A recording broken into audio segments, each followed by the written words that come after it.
O problema do pecado. Segundo a Bíblia, o pecado entrou no mundo por meio de Adão e Eva, Gênesis 3. Esse pecado trouxe separação entre Deus e a humanidade, porque Deus é santo e perfeito, e o pecado é incompatível com sua natureza. Romanos 3, 23. Pois todos pecaram e estão destituídos da glória de Deus. Romanos 6, 23. O salário do pecado é a morte. A morte aqui não é apenas física, mas espiritual. A separação eterna de Deus.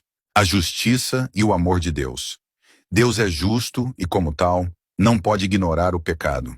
Mas ele também é amoroso e desejava reconciliar a humanidade consigo mesmo. Salmos 89, 14. A justiça e o direito são os alicerces do teu trono. O amor e a fidelidade vão à tua frente. João 3,16. Porque Deus tanto amou o mundo que deu o seu Filho unigênito, para que todo o que nele crer não pereça, mas tenha a vida eterna. Jesus, como sacrifício perfeito. No Antigo Testamento, os israelitas ofereciam sacrifícios de animais para a expiação dos pecados. Esses sacrifícios, porém, eram temporários e apontavam para o sacrifício definitivo. Hebreus 10, 4. Pois é impossível que o sangue de touros e bodes tire pecados. João 1,29. João Batista chamou Jesus de o Cordeiro de Deus que tira o pecado do mundo.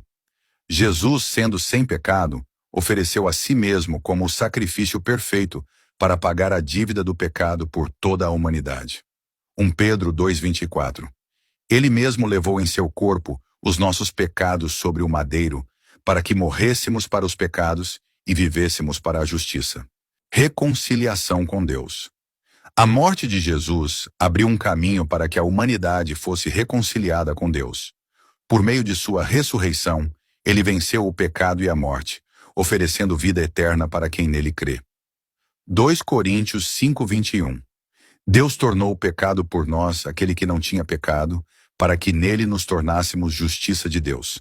Romanos 5:10.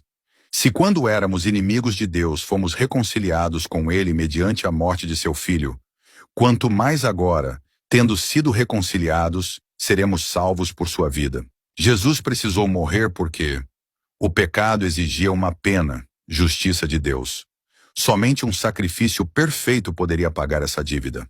Sua morte foi um ato de amor e graça para salvar a humanidade e restaurar a comunhão com Deus.